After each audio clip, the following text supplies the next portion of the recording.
Per i 75 anni del Seamaster, Omega secondo me ha tirato fuori l'edizione speciale più bella che sia mai stata realizzata su un orologio di lusso blasonato. Insomma, è un orologio secondo me bellissimo, straordinario, che mi era piaciuto tantissimo nelle varie foto, nei vari video che avevo avuto la possibilità di vedere su YouTube e sulle varie riviste specializzate, e dal vivo mi è piaciuto ancora di più. Ve ne parlo tra pochissimo, 3 secondi di sigla e cominciamo. Benvenuti o bentornati nella nostra stanza degli orologi, la nostra versione beta senza ancora l'illuminazione giusta, magari qualche altro accessorio. Vi dico anche che ero indeciso se stravolgerla completamente oppure se lasciarla così come è nata e anche un po' intima e così come la conosciamo e la conoscete tutti, con il nostro immancabile Daytona Paul Newman di Valerio Pavia. Tra l'altro seguitelo su Instagram, è un bravissimo artista. Insomma,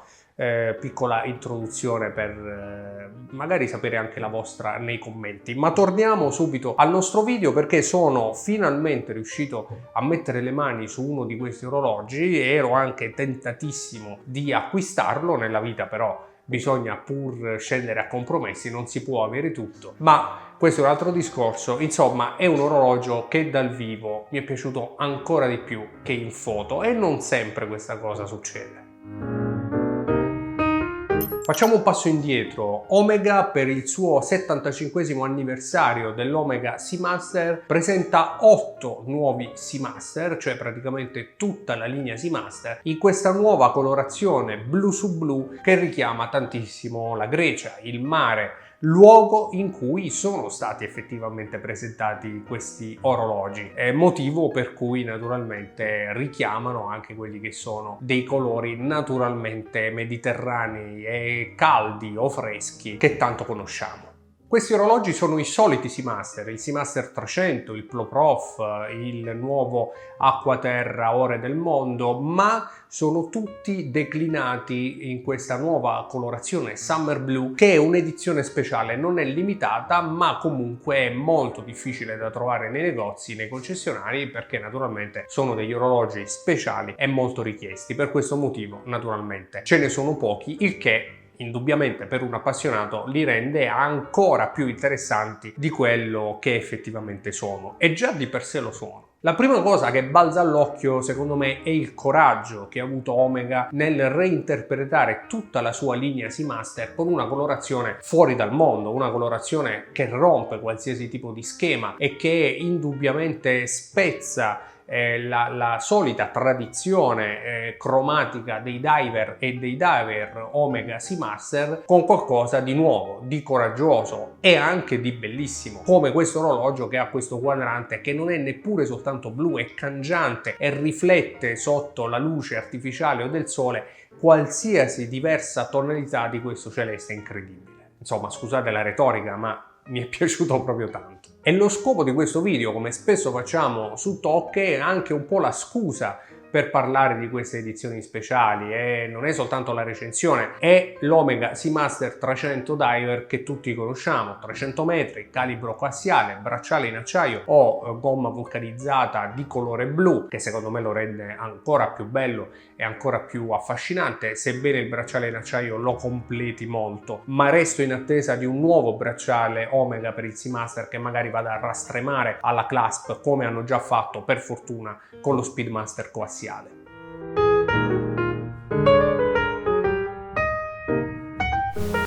Prima di continuare vi ricordo che Vulcan ha appena presentato il suo GMT, al quale abbiamo avuto l'onore di collaborare, ed è un GMT in edizione limitata, 85 pezzi al mondo, distribuito in esclusiva da Rosaspina, partner ufficiale di Vulcan e di TOC. Rimangono pochi pezzi disponibili e lo potete acquistare praticamente al prezzo di un Vulcan Nautique qualsiasi con bracciale, 1.890 euro anziché il listino di 2.240 euro. Lo trovate in pre-order sul sito di Rosaspina, consegne a partire dal 5 luglio. Vi lascio tutto in descrizione. Insomma, che altro posso dirvi? Se stavate cercando un orologio, direi che è la vostra occasione. Io torno ad innaffiare le piante. Così come gli altri orologi sono sempre gli stessi, naturalmente non cambia nulla se non questa colorazione. E come vi dicevo, il tutto nasce per il 75esimo anniversario dell'Omega Seamaster, che fu presentato nel 1948 nella sua versione vintage, secondo me più bella in assoluto, che Omega ancora oggi ogni tanto richiama con qualche edizione limitata o qualche edizione speciale, e che appunto ha voluto omaggiare ormai lo scorso anno, a giugno del 2023, con queste varianti. Il Seamaster nel 1948 era incredibilmente diverso da quello che conosciamo oggi e che, ripeto, Omega ha riproposto altre volte, ma non è neppure il Seamaster che magari ricorderete con il bracciale in acciaio, la maglia lucida, la ghiera girevole. Il Seamaster era un orologio che oggi chiameremmo elegante e che nel 1948 non poteva essere diversamente, anche perché lo sappiamo, le ghiere girevoli arrivano attorno al 1953, anno più, anno meno, in base alla disputa tra Rolex e Blancpain, ma questo è un altro discorso. Nel 1948 era praticamente un orologio extrapiatto, elegante per l'appunto, e all'epoca fu costruito dietro le specifiche della Marina Militare inglese, proprio perché questo Seamaster venne realizzato per loro. E Omega effettivamente ha sempre avuto un passato molto legato alla Marina inglese e soprattutto all'Inghilterra in quanto tale. Pensiamo per esempio a James Bond, a 007, che da sempre, almeno dal 1995, ma Omega ha lavorato tantissimo per associarsi a James Bond, l'agente della corona britannica, naturalmente, così come molto spesso per esempio Omega lo vediamo al polso dei reali. Forse ricorderete sicuramente il principe Harry e forse anche William con degli Omega Seamaster al polso. Insomma, Omega, per quanto se ne dica, è anche un po' british, e nasce appunto questa linea Seamaster proprio per soddisfare le esigenze della marina britannica. È nel 1957, quindi 9 anni dopo, che arriverà il primo Seamaster che un po' tutti conosciamo, cioè quello con la ghiera girevole, il bracciale in acciaio, che cambia completamente le regole del gioco, che si rifà a quelli che sono stati i primi diver qualche anno prima. Come dicevamo, tra il 53 e il 54 arrivano il Submariner di Rolex, arriva il 50 Fathoms di Blancpain, arriva anche Zodiac, ne arrivano diversi in quegli anni, probabilmente anche i designer magari si confrontavano, si ispiravano tra di loro, lo abbiamo visto tante volte con tanti orologi che si somigliano, e nel 57 per l'appunto arriva anche Omega, che poi lancia il diver che oggi conosciamo, ma che comunque ha visto delle leggere innovazioni nel corso del tempo, e che oggi per l'appunto si chiama Diver 300M, e che è anche l'orologio che vi sto facendo vedere e di cui vi voglio parlare. E di questo orologio l'unica differenza più estetica che tecnica, ma che in ogni caso cambia effettivamente al di là del colore rispetto al Seamaster classico, è il fondello. Perché a differenza del classico, che ha un vetro zaffiro nel fondello per ammirare il movimento coassiale 8008, in questo caso invece c'è un fondello chiuso,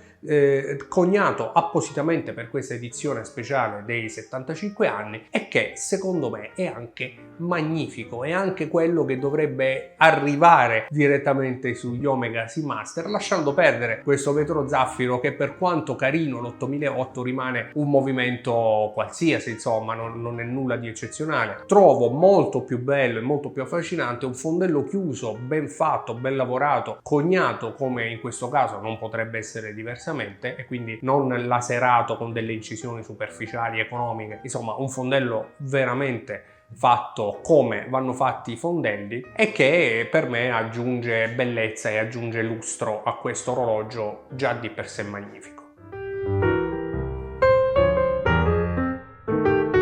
E come avrete notato, e come ci raccontava anche Mario Mossa in una puntata del nostro Build Collection in cui abbiamo visto l'Ultra Deep, questo fondello è avvitato in maniera perfetta, cioè si posiziona perfettamente in verticale rispetto alla verticale dell'orologio, insomma non finisce chiuso come capita. E questo è un sistema, peraltro per me molto apprezzabile, anche la ricerca fatta per un puro dettaglio estetico, ma che secondo me dimostra anche la volontà di fare bene da parte di Omega, ed è un brevetto di Omega che consente per l'appunto di avvitare il fondello in maniera dritta, perché ciò che si avvita è la corona corona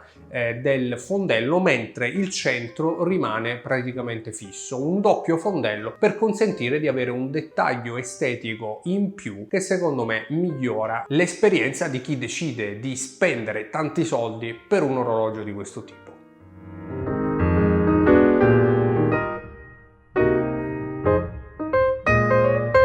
Sì, perché naturalmente dobbiamo parlare di prezzi. Quanto costa questo orologio in edizione speciale così bello, con questi dettagli caratteristici rispetto al Seamaster normale? E che ne so, mo te lo dico, aspetta. Beh, Omega si dimostra maestra anche in questo, perché il Seamaster normale ha un costo di listino di 6.600 euro al netto di eventuali sconti, mentre questa edizione speciale è così bella ha un prezzo di listino di 7.000 euro, 400 euro in più, che secondo me sono più che giustificati e colmano indubbiamente le differenze sia di lavorazione, per esempio del fondello, sia anche di specialità del modello, perché come abbiamo detto non è una referenza alla portata di tutti, non è facilmente reperibile ed è un vero oggetto da collezione che per l'appunto si può comprare con poco in più rispetto invece a quello che è il Seamaster classico, quindi anche in questo caso secondo me un punto in più per Omega. Questo orologio è da portare a mare, questo orologio è da portare sotto il sole, sporcarlo con la sabbia e la salsedine, è un orologio veramente bellissimo, vi consiglio di provarlo a polso perché ne vale la pena e perché anche in questo caso Omega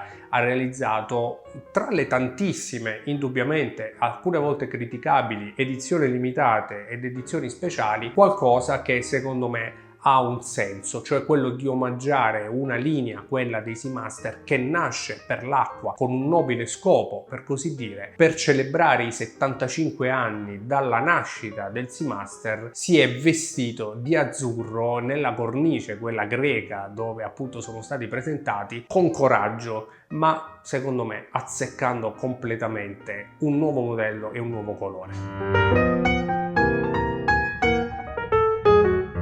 L'unica domanda che mi sorge naturalmente è: questo orologio si può usare sempre? Perché è molto particolare, è tanto bello quanto particolare, indubbiamente è molto più appariscente e forse meno adatto a un utilizzo everyday anche d'inverno rispetto per esempio al classico Seamaster con quadrante nero, con quadrante blu o con quadrante acciaio color grigio. Insomma, è un orologio indubbiamente molto particolare, ma onestamente oggi come oggi, se dovessi scegliere uno tra i vari colori del Seamaster Diver 300 non avrei il minimo dubbio, a costo di non poterlo utilizzare d'inverno.